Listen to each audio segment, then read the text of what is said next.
ಮಹಾರಾಷ್ಟ್ರದಲ್ಲಿ ಘೋರ ದುರಂತ. ಬಾವಿಗೆ ಉರುಳಿದ ಕಾರು. ಒಂದೇ ಕುಟುಂಬದ 9 ಮಂದಿ ಜಲಸಮಾಧಿ. ಮಹಾರಾಷ್ಟ್ರದ ನಾಸಿಕ್ ಜಿಲ್ಲೆಯ ದಿಂಡೋರಿ ತಾಲೂಕಿನಲ್ಲಿ ಸಂಭವಿಸಿದ ಭೀಕರ ರಸ್ತೆ ಅಪಘಾತವೊಂದು ಇಡೀ ನಾಡನ್ನೇ ಕಂಬನಿ ಮಿಡಿಯುವಂತೆ ಮಾಡಿದೆ.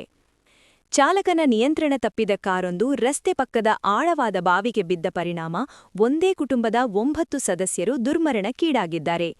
ಸಾವನ್ನಪ್ಪಿದವರಲ್ಲಿ ಹೆಚ್ಚಿನವರು ಮಹಿಳೆಯರು ಮತ್ತು ಮಕ್ಕಳೆಂಬುದು ಘಟನೆಯ ತೀವ್ರತೆಯನ್ನು ಮತ್ತಷ್ಟು ಹೆಚ್ಚಿಸಿದೆ.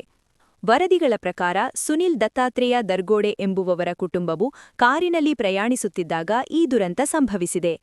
ದಿಂಡೋರಿ ತಾಲೂಕಿನ ರಸ್ತೆಯಲ್ಲಿ ಚಲಿಸುತ್ತಿದ್ದಾಗ ಆಕಸ್ಮಿಕವಾಗಿ ಚಾಲಕನ ನಿಯಂತ್ರಣ ತಪ್ಪಿದ ಕಾರು ನೇರವಾಗಿ ರಸ್ತೆ ಬದಿಯಲ್ಲಿದ್ದ ತೆರೆದ ಬಾವಿಗೆ ಉರುಳಿದೆ. ಬಾವಿಯಲ್ಲಿ ನೀರು ತುಂಬಿದ್ದರಿಂದ ಕಾರಿನಲ್ಲಿದ್ದವರು ಹೊರಬರಲಾಗದೆ ಉಸಿರುಗಟ್ಟಿ ಸಾವನ್ನಪ್ಪಿದ್ದಾರೆ ಎಂದು ಪ್ರಾಥಮಿಕ ತನಿಖೆಯಿಂದ ತಿಳಿದುಬಂದಿದೆ. ಮೃತರ ವಿವರ.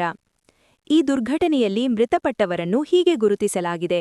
ಸುನಿಲ್ ದತ್ತಾತ್ರೇಯ ದರ್ಗೋಡೆ 34, ರೇಷ್ಮಾ 30, ಸುನಿಲ್ ಅವರ ಪತ್ನಿ, ರಾಖಿ 10, ಸುನಿಲ್ ಅವರ ಪುತ್ರಿ, ಸೋದರ ಸಂಬಂಧಿಕರು ಹಾಗೂ ಸಂಬಂಧಿಕರು, ಮಾಧುರಿ 13, ಶ್ರಾವಣಿ 11, ಆಶಾ ಅನಿಲ್ ದರ್ಗೋಡೆ 32, ಶ್ರೇಯಸ್ 11, ಸೃಷ್ಟಿ 14 ಮತ್ತು ಸಮೃದ್ಧಿ 7. ಒಂದೇ ಕುಟುಂಬದ 9 ಚಿಗುರುಗಳು ಈ ರೀತಿ ಅಕಾಲಿಕವಾಗಿ ಮರಣವನ್ನಪ್ಪಿರುವುದು ಆ ಕುಟುಂಬದ ಉಳಿದ ಸದಸ್ಯರನ್ನು ಹಾಗೂ ಗ್ರಾಮಸ್ಥರನ್ನು ತೀವ್ರ ಆಘಾತಕ್ಕೆ ತಳ್ಳಿದೆ. ಅಪಘಾತದ ಬಗ್ಗೆ ಮಾಹಿತಿ ತಿಳಿಯುತ್ತಿದ್ದಂತೆಯೇ ಸ್ಥಳೀಯ ಪೊಲೀಸರು ಮತ್ತು ತುರ್ತು ಸೇವಾ ಸಿಬ್ಬಂದಿ ಸ್ಥಳಕ್ಕೆ ಧಾವಿಸಿದ್ದಾರೆ.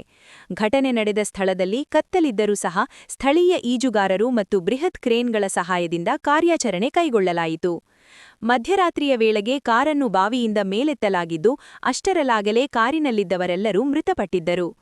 ಮೃತದೇಹಗಳನ್ನು ಮರಣೋತ್ತರ ಪರೀಕ್ಷೆಗಾಗಿ ದಿಂಡೋರಿಯ ಸರ್ಕಾರಿ ಆಸ್ಪತ್ರೆಗೆ ರವಾನಿಸಲಾಗಿದೆ. ಘಟನೆಗೆ ಸಂಬಂಧಿಸಿದಂತೆ ದಿಂಡೋರಿ ಪೊಲೀಸ್ ಠಾಣೆಯಲ್ಲಿ ಪ್ರಕರಣ ದಾಖಲಾಗಿದ್ದು, ಚಾಲಕನ ಅಜಾಗರೂಕತೆ ಅಥವಾ ತಾಂತ್ರಿಕ ದೋಷವೇ ಅಪಘಾತಕ್ಕೆ ಕಾರಣವೇ ಎಂಬ ಬಗ್ಗೆ ಪೊಲೀಸರು ತನಿಖೆ ನಡೆಸುತ್ತಿದ್ದಾರೆ. ಇನ್ನೂ ಹೆಚ್ಚಿನ ಮಾಹಿತಿಗಳಿಗಾಗಿ ನಮ್ಮ ನ್ಯೂಸ್ ಕಡಬ ಯೂಟ್ಯೂಬ್ ಚಾನೆಲ್ ಅನ್ನು ಇಂದೇ ಸಬ್ಸ್ಕ್ರೈಬ್ ಮಾಡಿ.